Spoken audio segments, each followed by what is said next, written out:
Hello, you sentient ball of stardust. My name is Casey Davis. I'm a therapist, and I'm an author of the book How to Keep House While Drowning, where I talk about ways to make it a little bit easier to take care of yourself when you're overwhelmed, stressed, have mental health issues, physical health issues, or maybe you're just in a hard season of life. Maybe you're looking for a place that you can come and listen to some practical advice. This is a podcast for all of the self-help rejects. We're going to talk about skills for survival and self-kindness. And I'm going to leave the pop psychology at the door. I promise not to tell you to meditate or to journal. We're just going to give you some really insightful conversations with hopefully some practical advice. So I don't believe you need to pick yourself up by the bootstraps. I don't want you to just try harder, and I don't believe that laziness exists. So join me over on Struggle Care, where we can find compassionate solutions that help us function a little bit better. New on Curiosity Stream. I'm James Burke. I'm going to take you on a journey through time. James Burke's visionary series returns, reimagined for our time. Now, this is all uncharted territory. The Washington Post hails Burke as one of the most intriguing minds in the Western world. The New York Times raves he careens from one great moment in history to another. Where do we want to go from here? Experience all new Connections. So what's the next connection? With monthly, annual, and bundled plans, find the one that works for you at curiositystream.com. Stoveleg Media, igniting conversation. Hey thinkers, it's me, your girl, your host, Elena Grace, and thank you for being here for another episode of I've Been Thinking. Welcome back, welcome in, whatever it is. I appreciate you for being here, and I also appreciate very much those of you who have been patiently waiting for this new episode. Now, as many of you know, for a very long time, I've Been Thinking came out every single Friday, and I did not miss an episode for 2 years. Well, that just became unsustainable, especially as I was as I started working full-time elsewhere again to actually start making more money than the podcast makes me. And I started really feeling not good about the content that I was putting out, right? So I started focusing on bringing in awesome guests and awesome topics to give you guys the quality of content that you deserve and that I expect of myself, honestly. So anyway, I did not put this episode out last week, not because I did not have the content, but because I did not have my shit together. So, as those of you know anyway, so we started going twice a month, like every other week, that kind of thing, and that has been awesome, but I missed last week because I couldn't get my shit together. So, as those of you who follow me personally on Instagram know, I got put in an art gallery this week. My paintings, I got to put some of my stuff in an art gallery for sale. So I am absolutely thrilled, over the moon, so excited. I have been dreaming of this, manifesting this. This is so incredible. 8-year-old Elena would... I'm not sure if I would believe it or not. I would be excited. I know that. But anyway. So that, in combination with some other things, I just was not able to get myself together to get this new episode to you guys. It just was not going, it just wasn't working out. So today, here we are. And then you also get a new episode next week on schedule. And it may be from the same person as this week. We're going to see. I'm not sure what I'm going to do yet. But anyway, so a few weeks ago, the first week of March, so that was a little life update for you. But a few weeks ago, first week of March 2022, 2022, my good friend, my brother from another mother, as we call ourselves, sister from another mister, he calls me, he flew across the pond to visit, and our dads, they met in Iraq. They were just fast friends. These are incredible friends of ours. And Liam, my dad's friend's son, he is a few years older than us, but he and I have been friends since we met when I was 19 years old. And we have been fast friends since then. And like I said, I think of him as a brother, and he and I sat down and had a little talk that we recorded where we talked about some differences in culture and government and just a handful of different things between the UK and the US. So hopefully this will be a fun episode for you guys to listen to, where you hear some different cultural perspectives and kind of listen to us compare and contrast and talk about them. And then also just listen to us be hot messes together. So anyway, without further ado, here is my friend Liam.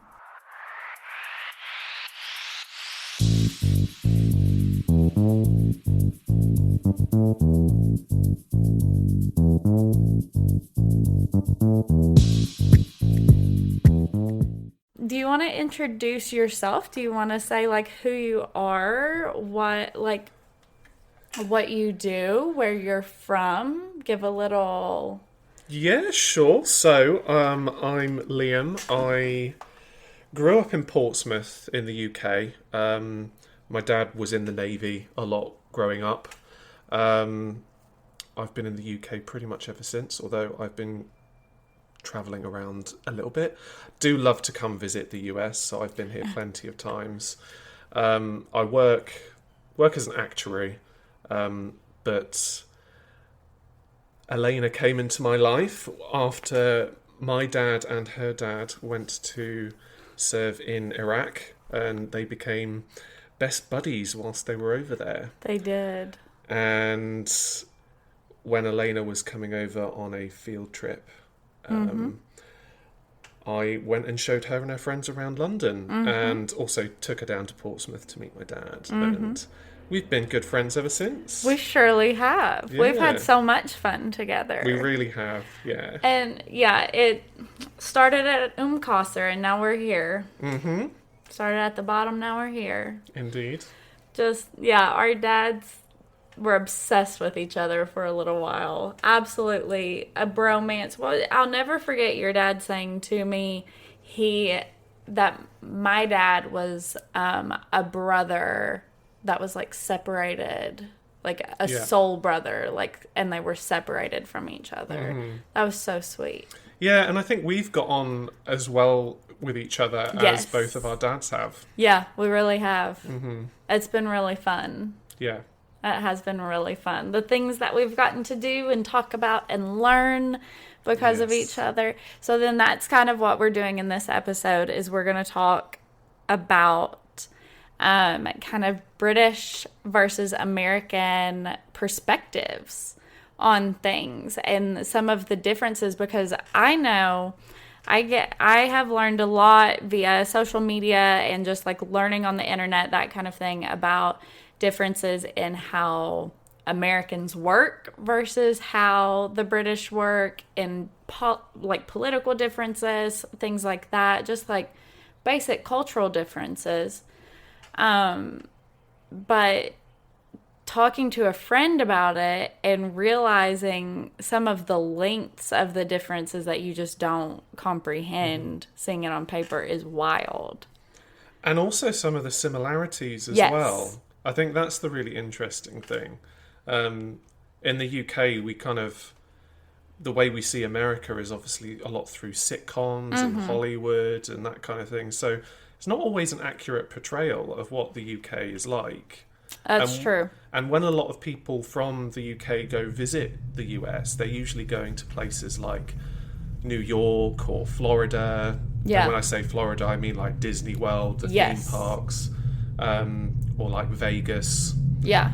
And I've been to Disney World and New York, but I've also been to plenty of smaller towns in the US. And Right. that's not really an accurate portrayal of what life is really like. No, And it's not actually, at all. when you do experience it, there are differences, but there are a lot of similarities, Yeah, which is really interesting. it is really interesting. I'm going to close that door really quick because Okay. that plane is really loud. And when the thunder comes, when it comes. Oh, now you want to go out there. Yeah, it's really interesting the differences and the similarities, like you said, and going places like having been to London or to Dublin or Belfast, like bigger places, and then going to smaller places too, which obviously Belfast is in UK, but you know what I mean, it's in Europe. Dublin's not in the UK, Belfast is. Yes. I said it backwards. Yes, Dublin's not. Belfast is. Please, nobody come at me. Yeah. So, seeing the differences and the similarities, big towns versus small, and seeing the stereotypes and also seeing them being broken. Yeah, definitely. Yeah, it's always really interesting. Yeah. So one of our big things we've been talking about this week is like is working and the differences in working in America and in the UK. And Liam has an interesting perspective because he works for an American company. Yes. So it's weird. Yeah, so it's a small company. It's mainly an American company. I think worldwide they've got about 3,000 employees, but I think about 800 of them are in the UK. So it definitely has an American feel to it, especially with the way some of the systems work, and the online training videos are so funny because they just strike me as so American.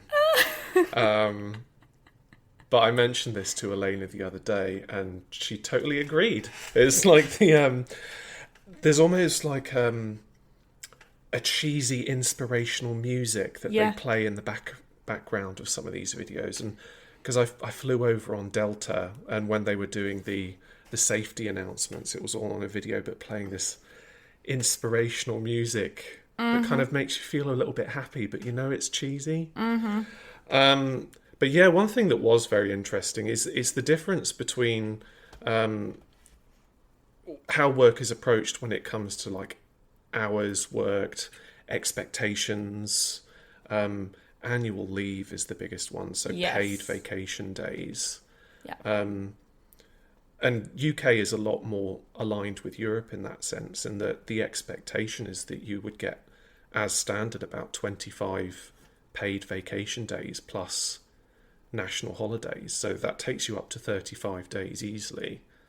But when I first started at this company, they set up the profile incorrectly. So I was down as an American colleague, and I wasn't able to put down national holiday time off. And it wouldn't let me put down 7 hours a day.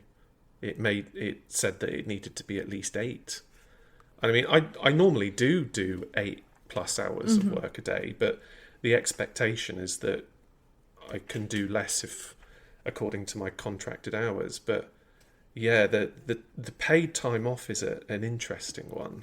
No, it's so interesting, and like we started talking about this because I was bitching as always, and I was saying I would love to have 3 weeks paid time off. That's 15 work days paid time off. I was like, 3 weeks paid time off would just be incredible. I would be like just the best ever. And Liam said, only 3 weeks? And I was like, I mean, should I be hoping for more? Like, I didn't know there was better, and now I do. And now I want to move to Europe even worse. Yeah. Europe or the UK. Yes. Which I would like to say this, you like to differentiate between the UK and Europe. Yeah, it's a bit of a hot topic sometimes, obviously because of Brexit. Yeah. That whole word. But you're on the European continent, and that is why Yeah. I say, like, Europe, because you're on the continent. And I think also there's probably more similarities with the UK and the US than there is with Europe and the US. Yeah. So I feel like there's probably more similarities there. So it's almost like bridging the gap between the US and Europe in a way. I would say so, yeah. Yeah. Yeah, in my experience, yes. I mean, the UK isn't far off in terms of holiday entitlements and things like paternity pay, maternity pay, paid time off, Yeah. statutory sick pay. So it's very common to get full pay when you take time off sick up to a certain amount of time. That's awesome. And it's fairly relaxed about it. Right. You can't just call in sick when you're not really sick. Right. But there's much more pervasive within the work culture that if you're not feeling well and you're not going to perform at your best, then it's better for you to rest up so that you can rest, get better quicker, and then be more productive when you do start work again. Whereas here, you're expected to work through it. If you're not so sick that you can't get out of bed, or if you're not, like, puking all your guts up, you're expected to come in. Yeah. Like, I cannot tell you, even in my retail job earlier in this lifetime, even in my graduate job, like working at the university, there were so many days when I came in, like, with a hangover or with a genuine stomach ache, like I was genuinely sick, or I had a migraine. Yeah. And I would go sit in my office at the university and turn all the lights off and grade papers in the dark. Like, close the blinds, turn the lights off, grade papers in the dark. Just so I was, like, getting my time in and getting my job done. And my boss would tell me, like, you didn't have to come in if you're, like, feeling that sick. I didn't know I didn't have to come in. Yeah. You know, if I was feeling that bad, I felt like I should still be there. And it's not always a given that you would get paid time off in the US, which blows my mind. Yeah, like I told Liam that my new full-time job I'm starting soon, working at the art gallery I've been at, I said something about it, and he said, you don't get paid time even when you're full-time? I said, no, it's a small business. Like, and that's what I was going to ask you. So this place, it's a small business. I get paid so much. You know, I have elected not to get benefits because like insurance, things like that, because I already get them through Adam. Oh, okay. Because I'm his domestic partner. Yeah. So I get them through Adam. But. And do you get better pay because of electing that way? I hope so. Yeah. I mean, yeah. This kind of, it kind of highlights the different viewpoint, because when you say I hope so, right, I would imagine most British people would probably think I should bloody well hope so. Yeah, right, yeah, absolutely should. Yeah, it really does highlight the difference in how we think about work. Yeah, so I wanted to ask you, like, small businesses, even small privately owned, very small mom and pop shops, they still are required to meet those paid time off requirements? Yeah. So the bare minimum, I think, is something like 10 days of paid vacation a year. On top of national holidays. Right. I think it's on top of national holidays. In terms of sick pay, they have to provide statutory sick pay, but that's paid for by the government. But that's only something like £90 a week. Yeah. So for the most part, it wouldn't cover the money that you would have lost by not working. Right. So if they really wanted to do that, they would, or they could. Yeah. But I think the thing is, because even smaller businesses would offer what people would expect elsewhere, Yeah. they kind of have to provide it. Otherwise, they would really struggle to find people to work for them. Yeah. Especially when it comes to the time off. Or you would expect the pay to be significantly higher to compensate for that.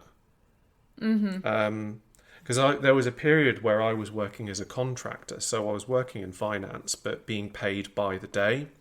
So when I didn't work, whether it was by sickness or holiday or just needing to take some time off, I wouldn't get paid for those days that I wasn't working. Right. However, the amount of pay that I got per day was significantly higher than I would get otherwise. So it made up for it. It more than made up for it. Yeah. Yeah. Yeah, I mean, as a working class person, I suppose I can't imagine being taken care of like that. Yeah, I guess it's and I wouldn't even say that it's necessarily taking care of. I mean, companies aren't doing it out of an altruistic thing, but more that it's just the expected thing. Wherever you work, that you get 20 to 30 days off a year. Yeah. It's a bit different if you're paid by the hour. So people that work in shops part-time, students, for example, bartenders would probably be paid by the shift. Yes. But from my experience, I mean, I know it's not always the case, because when I was a student, I worked on a 0 hours contract, which meant that you got paid by the shift at an hourly rate. But it was more of a two-way thing. They didn't demand when I should work. There wasn't a schedule that I had to abide by. It was more each shift was mutually agreed. Oh. But if the relationship wasn't really working out, they would just not invite you to do more shifts. So it's a kind of a two-way street in that sense. That's so interesting. A lot less security, but as a student, that works well. But I know some people find themselves stuck in that position through no fault of their own, and it is difficult for them. I do get that. But yeah, there seems to be a lot more of an even power dynamic between the employees and the employers in the UK. Right. Yeah, I think that the evenness of the power dynamic is really the thing that fascinates me the most, because we don't have that here, or at least we haven't in a long time. It has been. I honestly think that a lot of it has been people giving up their power as an employee to try to try to make themselves look better to the company in order to try to increase their likelihood of getting promoted or getting a pay raise or more benefits or whatever it is. Does that make sense? Oh yeah, and you certainly get that in some places in the UK. Right. You do get it, definitely. But it's not the norm. Right. Yeah, it's not. And I think that was made to be the norm here. Especially like so many older people genuinely still think you should be loyal to a company and they'll be loyal to you. Oh, that's so outdated now, isn't it? Terribly outdated. It is. And we're seeing this resurgent, or this re-realization, a great awakening of people reevaluating what they're doing, what the effort they're putting in, and what they're getting out of it. Yeah. And realistically, the easiest way to get promoted is to change jobs. It is. It absolutely is. So it's so much more than not. Like, looking at my parents, they've both been, when they've been working, they've been at the same job for decades at a time. Whereas most people in their 20s and 30s, myself included, rarely stays at one job for more than 3 or 4 years. Yeah.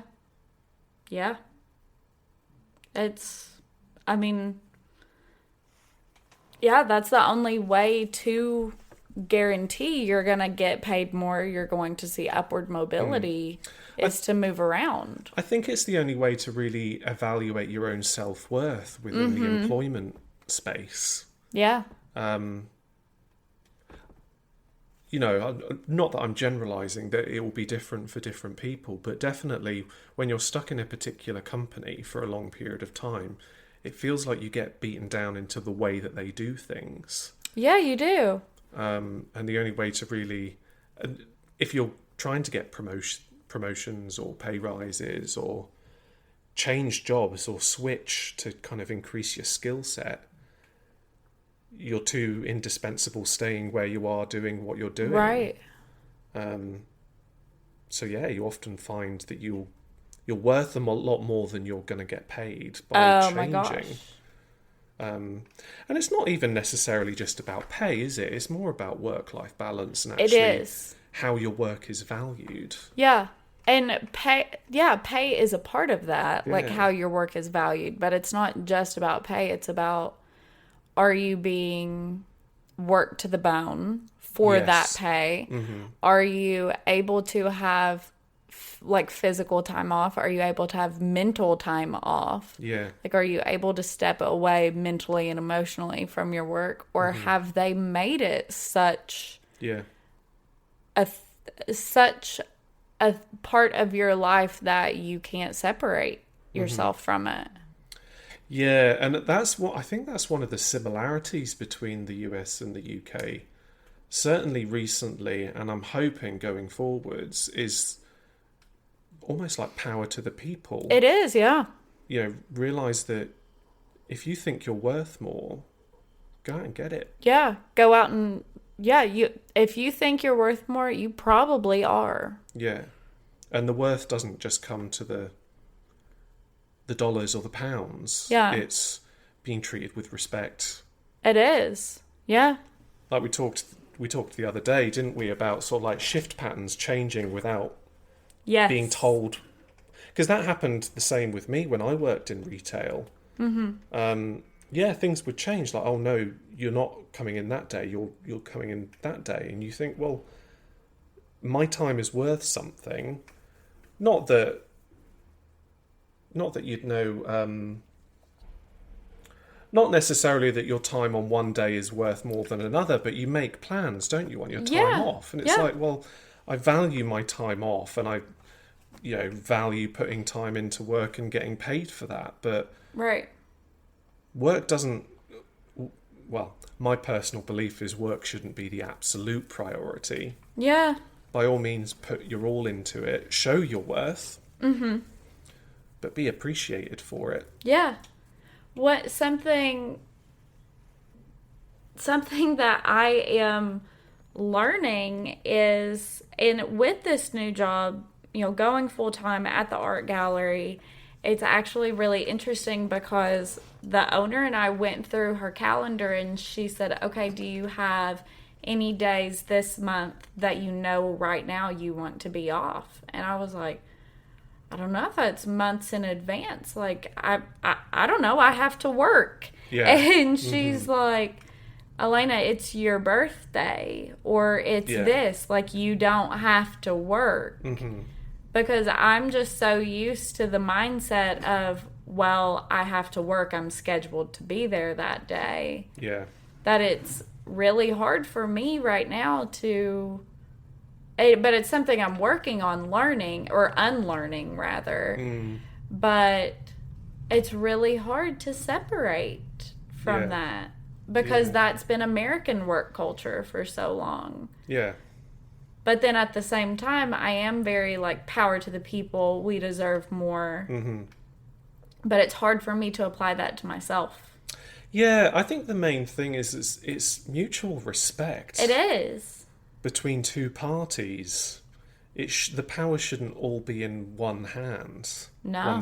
The employer's hands. Yeah, it really shouldn't. And I think that covers all spectrums of work. Yeah. Not just professional jobs, not just office workers, but all forms of job. Retail workers, nurses, janitors. Yeah. Yeah. Yeah. There's a certain sort of like element of, being reliable. Obviously, when you commit to something, committing to it. Obviously, yeah. Yeah, but it's a two-way street, Isn't it? is. Yeah. It should be. Yeah, it should be. Yeah, your work should be as reliable for you as you are for it. 100%, yeah. Yeah. It's a two-way street. It definitely is. It's a contract between two parties. It is. And both parties should be expected to fulfill their expectations. Yeah, definitely. Yeah. Which two parties brings us to something else we wanted to talk about. Oh, yes. We don't have to do another 20 minutes on it. Uh-huh. But we did want to talk a little bit about the perspectives on government in the UK, in the US. Oh, there are so many similarities. It's spooky. So many. Very. Yeah. And the systems that have been put in place in both that really disadvantage the people who are supposed to be represented. Well, yeah. Yeah. Yeah, with the mostly well you're going to do a better job. Explain what you were telling me about the other day with the kind of two-party system, except one party is broken up into a bunch of bits and pieces. Yeah, so historically in the UK, there's been two main political parties. The Conservatives, which is the right-wing party, and the Labour Party, which is more left-wing.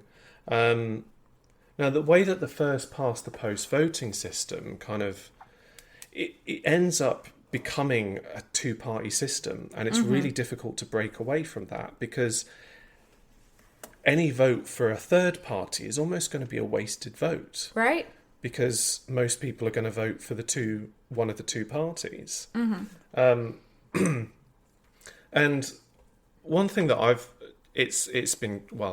observed, plenty of other people have observed it in the UK as well, is that there's, at the moment, and has been for quite some time, one party which is more conservative and right-wing. But on the left side of the spectrum, with the more liberal side, there's been quite a few different parties that lean that way. But it's almost like the side of the political spectrum is more fractured. Right. So votes for the smaller, more liberal parties are more likely to be wasted votes. Yeah. So the Conservative government has been in for well over a decade in the UK, and their lead has been quite solid. Yeah. I personally would be surprised if it changed anytime soon, even in spite of all the recent political scandals and all the things that have been happening recently. The problem is that there's no unified Liberal Party. But even within the Labour Party, which is by far the biggest Liberal Party, within the party themselves, they're a bit fractured, because there are a part of that party which is more traditionally liberal and wants to be more socialist with its approach to party policies, and those that are trying to appeal more to the centre to basically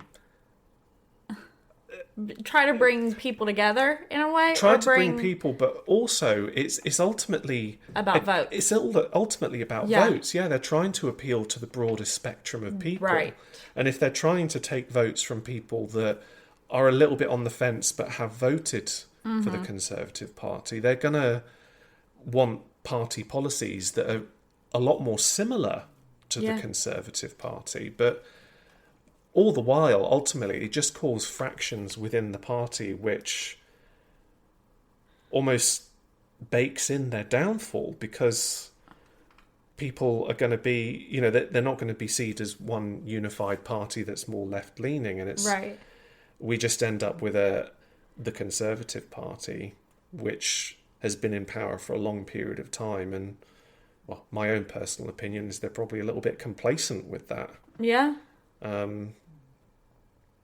But yeah, it's the downfall of the two-party, or the first past the post political system. Right. And it's quite similar in the US with the Electoral College. It is. Where if you vote for a party that doesn't win first past the post, your vote didn't matter at all.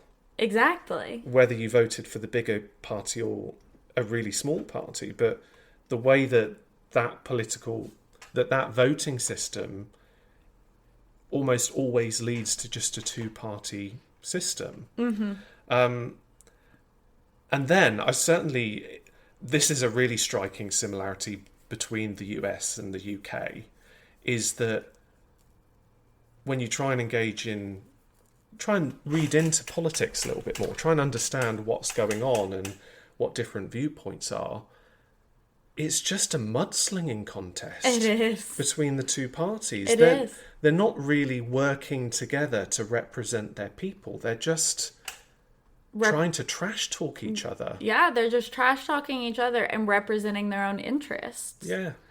And it's funny, we were talking about how even the media in the UK can be so biased, of course, just like here in the US, regarding its own politics. But it's funny because I like to go to British media for a rather unbiased view of American politics, because I tend to get a bit more truth on what's going on in American politics from British or even like Australian media. Yeah. Whereas you can't find that here. You can't find reliable news media that does not have some agenda that it's trying to sell ultimately. Yeah. And that's very much the case. I mean, we do have the BBC, which is supposed to be unbiased. Right. But it's an interesting one, the BBC, because more conservative people think that they're biased towards liberals, and liberals think that they're more biased towards conservatives, which kind of makes you think it's probably relatively decently in the middle. Yes. Yeah, definitely. But yeah, there's still some media in the UK which is definitely more biased.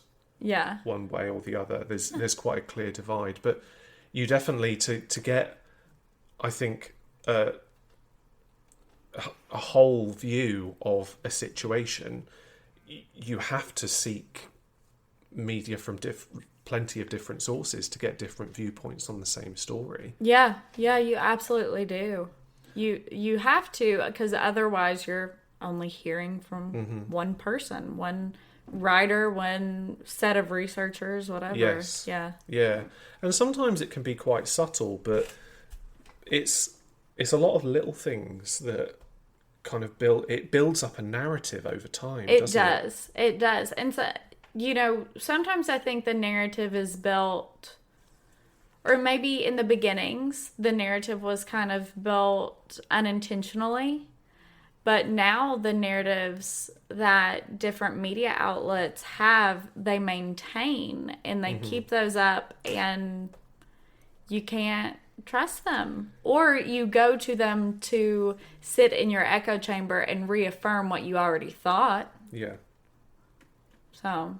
Yeah, definitely. And a really interesting thing that I've experienced. So I've lived in Scotland for about 5 years. Yes. Before I moved back to Portsmouth after getting a home working job. And the Scottish political system is fascinating. So they have a devolved government. So the UK has a UK-wide government, and the smaller nations within the UK have their own devolved government, which manages certain things. So in Scotland, Wales and Northern Ireland, they have their own devolved governments. Right. And they have a mixture of first past the post and a kind of a secondary vote, which is done...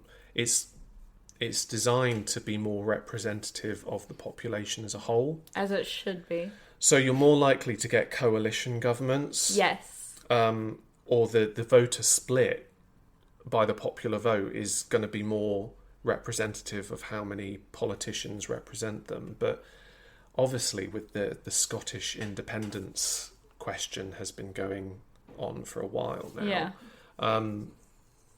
It's very interesting because the BBC is, as much as it might be relatively unbiased from a political standpoint, it is very clearly pro-union. Obviously, Okay. you'd imagine it's the British Broadcasting Corporation. Yeah. So it is really noticeable how anti-Scottish Nationalist Party the BBC can come across sometimes. That is very interesting. Yeah. Yes, it is very noticeable, especially when you've kind of lived in the UK, lived in England and Scotland, Right. and see how the stories in Scotland are reported in England versus where they are in Scotland. There's definitely a different spin on it. Yeah. Yeah, that's a really fascinating one. You do have to, you have to even look at media organisations outside your own country sometimes to get an interesting view on it. Yeah, get an objective view. Yeah, that's really interesting. So that's a real similar thing, I think, between the two countries, which is strikingly similar. And populism is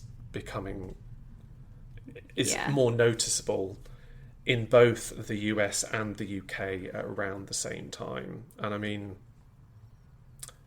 yes, we know the two people that we're talking about, the politicians, that there are striking similarities between the two, not just somewhat in looks, but also the way that they conduct themselves within the political theatre. It really is. Yeah, that's how it feels sometimes. Yeah.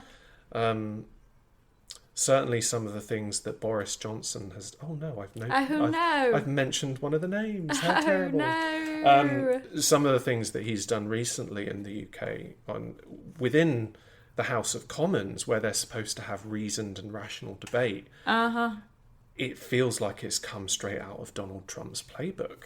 Oh, no, the second one. Oh, no. No. People wouldn't have known otherwise. Oh, no. They're going to rip their sponsorships away. Because the thing is, you look at politicians, they should represent you. They should. And when they're in That's the point of it. I know. And when they're in a political setting where they should be professionals and should be doing their jobs, talk about the real issues. Don't trash talk each other. Yeah, don't trash talk each other. Don't talk about things that are only important to you. Yeah. Also, don't talk about how you're trying to serve your interests or your business partners or your family's interests. You should be serving the interests of the people who elected you, and not tricking them into believing that your interests are also theirs. Yes. Definitely. Oh, that's a huge problem from what you see. And this is another thing we were talking about the other day, which really irritated the both of us. It's like, if you as a politician, for example, have something critical to say about one of your opponents, criticize something that is worth criticizing. Like if there's a flaw in a policy that they're trying to push, talk about that. Right. Don't make fun of things that might have gone on in their lives in the past, or their backgrounds, or even like what they are wearing or what they have decided to maybe change their mind about now. People grow and change. Absolutely. And why would you want somebody representing you who can't fathom growing and changing and learning, and then saying, oh, you know what, I might have been wrong about that? Yes. Yeah, absolutely. It's frustrating. It is. Because you wouldn't do that at work in a professional setting. No. You wouldn't sling mud at someone that you think is wrong. Right. You'd actually talk about what you think is wrong and why you think it's wrong. Right. and try to fix it because that's for the best interest of everyone. Yeah. Of the company, of the people you work with, of you in your job. And all the people that you represent, whether they voted for you or not. Yeah. Yeah. End of story. End of story. That's it. Mic. Boom. Drop. Yeah. That's it. That is our takes on British and American work and politics. I mean, we could wax lyrical about loads of things. Like, I was blown away as to how quick that pizza came from Little Caesars.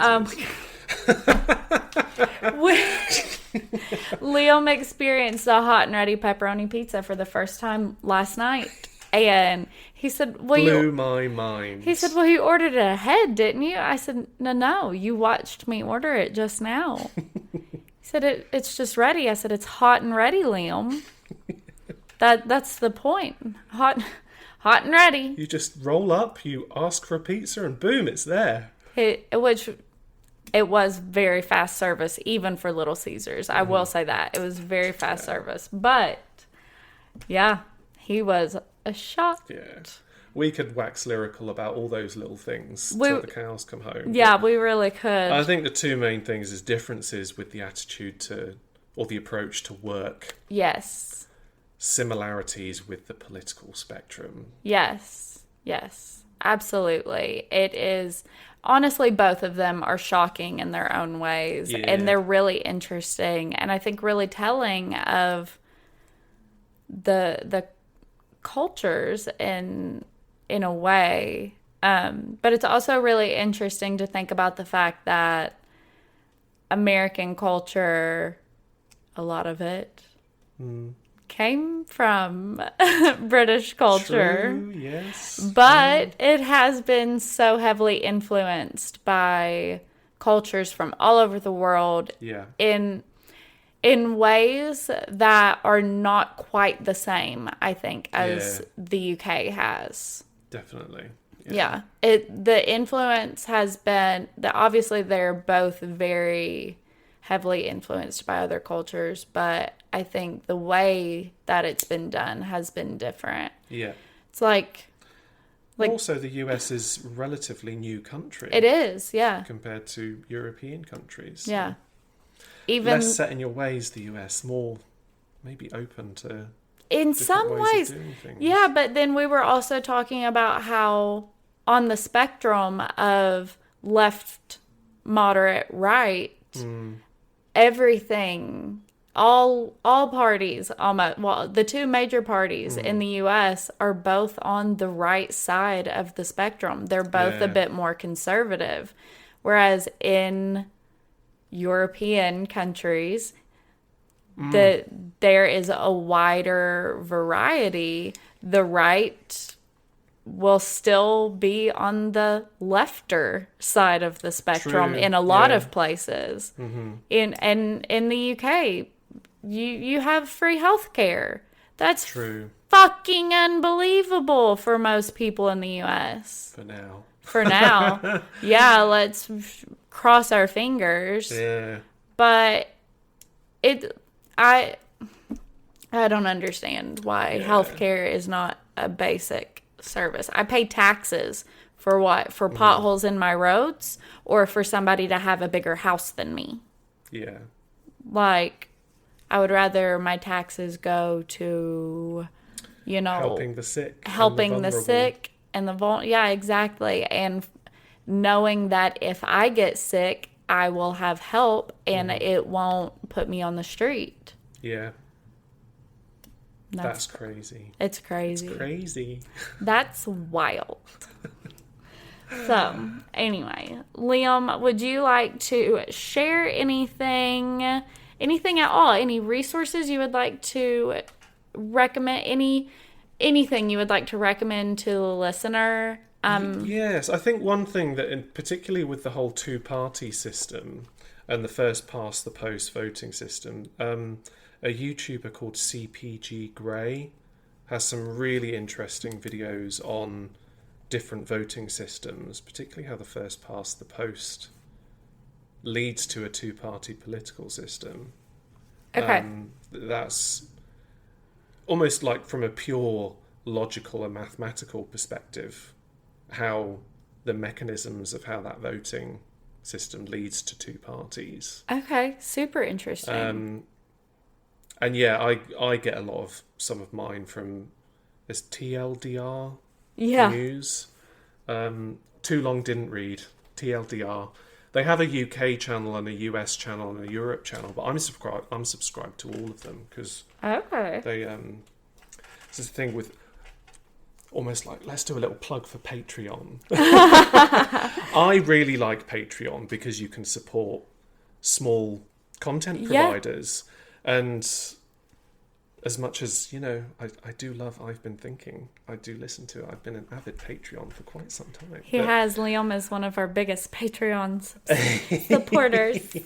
But I also, I contribute towards TLDR because it feels like they do have a really unbiased, a relatively very unbiased take on politics. Okay. And especially from a US, UK, Europe and worldwide perspective. I mean, it's really interesting. Yeah. So I'd almost give them a little plug. Oh, for sure. I'm not getting, I wish I would get paid. No. I wouldn't even want to. I just want to promote what I think is a good thing. Yeah. Much like I've Been Thinking. I love sharing what I think is a good thing too, not just what I'm like gifted or whatever, or expected to share about. Yeah, I will link both of those in the show notes for the listeners so they can find those quite easily. Excellent. Yes. And then for you listeners, definitely follow the podcast on Instagram, follow it, or subscribe wherever you're listening so you get little alerts when you get new episodes. Instagram is at I've Been Thinking Pod. Check out the website, I'veBeenThinkingPod.com, for the blog post and links and everything about today's episode. And then also check out the Patreon for additional content, video content. It's worth it. I'll put my 2 cents in there. Definitely worth it. I'm so grateful you think that. And that is patreon.com/I've Been Thinking Pod. So thank you guys so much for listening, and I'll talk at y'all later. Bye.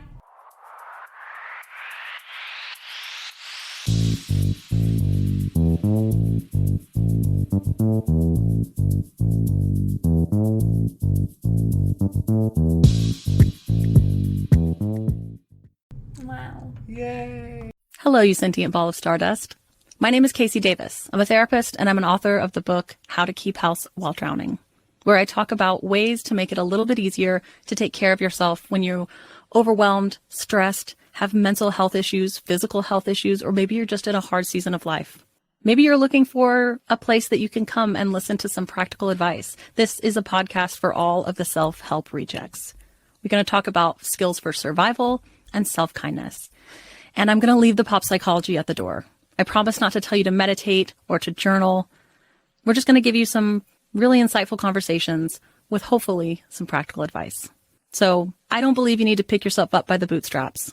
I don't want you to just try harder, and I don't believe that laziness exists. So join me over on Struggle Care, where we can find compassionate solutions that help us function a little bit better. Did you miss your deadline to renew your Medicaid coverage? You can still send your completed annual review form to Healthy Connections Medicaid. You may be assigned to another health plan, but you can ask to come back to First Choice within 60 days of renewed Medicaid eligibility. It's your family. It's your choice. First Choice is the right choice. Renew and choose us. Visit selecthealthofsc.com/renew to learn more.